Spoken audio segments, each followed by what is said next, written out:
Tracy, tell us about you. Hi, my name is Tracy Harrison, and I am the owner and founder of Wildly Successful Health Coaches. And Tracy, when did we meet? About a year and a half ago? When did we start working together? I joined CABS about a year and a half ago. Okay, great. But I've been stalking you for about 8 years. Good, you finally made it around. So Tracy, tell us about, I believe that when we are ready to make a decision towards our bigger future, we've actually been ready for quite some time, right? And there's a point at which the switch needs to be flipped. Where were you? What was the situation around your business at that time? And what made you decide to make a shift, and this being your chosen solution? Where were you, and what made you say, I cannot go on like this anymore? I was blessed to already have a very successful health coaching practice that I had built, I guess, 8 or 9 years ago now, and had been very happy with that, but realized that I had a calling that I just couldn't shake. You know, when there's this thing that niggles you that you think will just go away.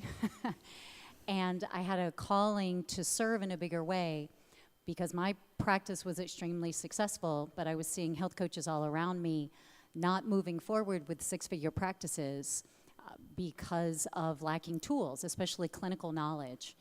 And I'm a scientist by background, and I saw an opportunity to be a bridge between the medical world and the health coaching world, which I believe very strongly is going to solve the healthcare crisis. Yes. Yeah. Yeah. And so no matter how much I tried to just help people on the side and coach coaches on the side, and we talked about their health problems, but they wanted to talk about their clients also. And I knew I needed to commit to build this other business. And so I started it, and I started to struggle because the approaches that had built my own health coaching practice were not the same skills, tools, mindset that I needed to build this new business supporting hundreds of other coaches to So it find was time, success. if I'm hearing you, it was time to go and really leverage and really take your message out there in a much bigger way. Is that what you're saying? Absolutely. And I was afraid in many ways, and you helped me realize this, I was afraid to take on this new business because I thought, well, I already have this other business over here that's very successful. I don't want to lose myself in developing the second business. Mm-hmm. So I needed tools. But I remember you're saying to me, what has gotten you to this point is absolutely not what is going to get you to the next point. And she was so right. And I remember talking and thinking, yeah. But you're right. Yeah. And so I knew I needed new tools. And one small thing I'd like to say is I have a lot of education. I have 3 degrees from MIT. I have an MBA from the Sloan School. I've done all sorts of additional business training. And I still was coming up sort of empty-handed on what was going to help me to really step into this new career, this new business that I was just the calling of my heart. Yeah. And I had not read your blogs for several months, and then all of a sudden there was one, as there always is, which just went ding. And something really spoke to you. Called, and I got Stacy Martino on the phone. So, you know, it was all over with. But I really just felt, wow, this is what I need. This is really what I need. What is it that, so assuming that you are the acorn and you were planted into this fertile soil, what is it that you have been able to accomplish? What were you able to accomplish in your first year in CABS, for example? There are people here right now that they know what their before is, but they don't necessarily know what their after looks like. Would you share what your after, even though you're a work in progress, what happened to you in your first year with this kind of support?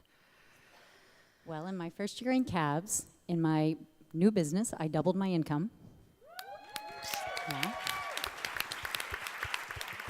I went from having 10 or 12 participants to having 40 or 50 participants, and now I have Wow. hundreds of participants. Woo!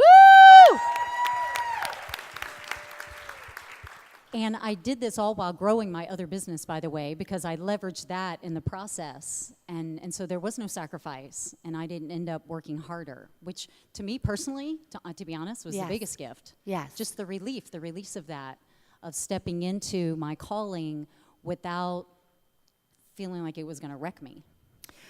Yeah. Can you give her a hand for that? Yeah.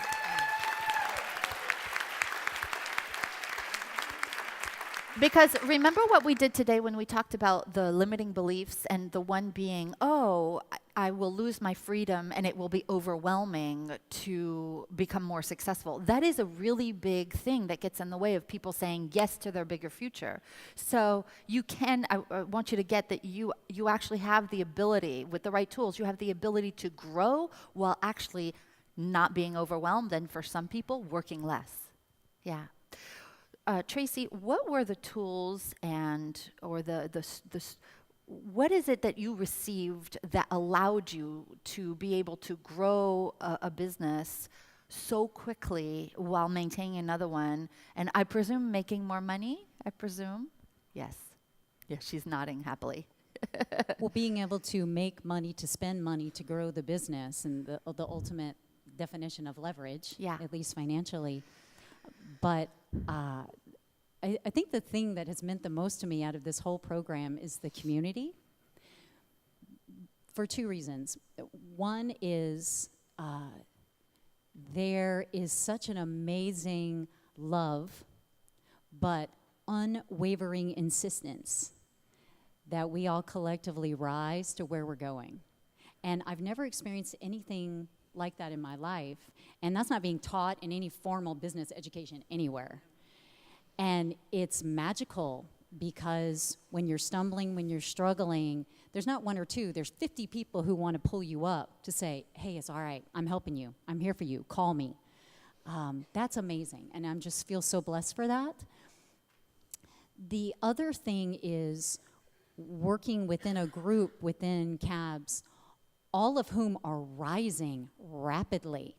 And when you're at a point where you're maybe surrounded by people who are looking at you rising, saying, who are you? Who do you think you are? And in CABS, I did this the other day, and it's so true. It's more like a whole bunch of other people looking down and saying, hey, are you coming or what? You know?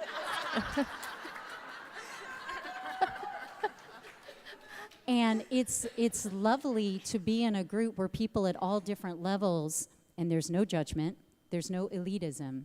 Everybody wants the best for everyone and is pulling everybody up together. And that's been so inspiring, uplifting. I've learned so much from others even. And the curriculum is great also. Yes, thank you. It's the internal joke. And in truth, to be fair, I had a lot to learn about online marketing, of Yeah. group programs in schools and all of that. And Yeah. I really have taken a lot of value for that. But the magic has really been the community and the group rising And the meetings together. and really connecting with people. Oh, yeah, the face-to-face meetings are incredible. Yeah. What would you say to somebody in the room who feels like it's now or never, it's their time? Is this something that you might recommend for them, and why?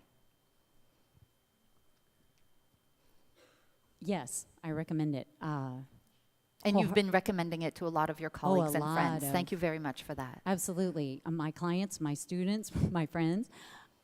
Because, well, what I learned, because I really feel so blessed that I knew I had this calling, and it could so easily be here today, 3 years later, just a calling. Just one of those niggling things that, yeah, wow, I really feel like I should do that. And instead, it's a success that's impacted hundreds of people's lives already, and I'm just getting started. And I'm so grateful for that. And I think so many of you are probably in a similar situation where you're waiting for the right time for everything to be in line, and you're not busy, and there's no conflicts, and your kids are gone, and Lord, that is not going to happen.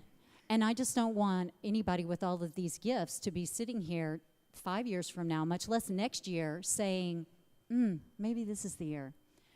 Because there's thousands and thousands of people who need what we all have to offer. Yeah. And the feeling of leaving your gift locked inside as a calling is painful. Yes. It's painful. Thank you. And it just feels so good to have busted out. Thank you. Give her a hand, please. Thanks.